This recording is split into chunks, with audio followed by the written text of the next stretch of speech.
நம்ம எல்லாருமே ஸ்மார்ட்டா டிசிஷன் எடுத்துட்டு இருக்கோம் தானே நினைச்சிட்டு இருக்கோம்.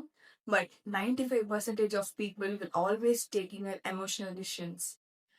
எக்ஸாம்பிள், இப்போ நம்ம ஒரு ட்ரெஸ் வாங்குறோம், ஒரு ஸ்னீக்கர்ஸ் வாங்குறோம், ஃபர்ஸ்ட் பைக், ஃபர்ஸ்ட் கார், இந்த மாதிரி எல்லா விஷயங்களுக்கும் பின்னாடி there is no logic. Only we have feelings for it. And கண்டிப்பா ப்ராடக்ட்ஸ், மார்க்கெட்டிங் இது எல்லாமே நம்ம எமோஷனலா ஃபீல் பண்றதுக்காக தான் பண்றாங்க.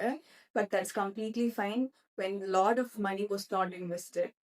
But when you really want to take your big decisions like jobs, relationships, partnership, business, இந்த மாதிரி விஷயங்கள் எல்லாம் உங்க டெசிஷன்ஸ் தான் will completely change your life.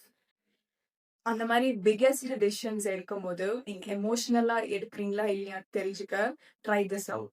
ஒரு நிமிஷம் நீங்க உங்க டெசிஷனை பாஸ் பண்ணி வச்சுட்டு நீங்க இதை எமோஷனலா எடுக்கிறீங்களா இல்ல லாஜிக்ல எடுக்கிறீங்களா? லாஜிக்ஸ்னா என்ன மாதிரியான லாஜிக்லாம் இருக்குன்னு just think and right about it. கம்ப்ளீட்டா ஒரு பிசினஸ் டீல் பண்ற மாதிரி இந்த மாதிரி சாய்ஸஸ் மேக் பண்ணுங்க. Because that is going to shift your life in a biggest way.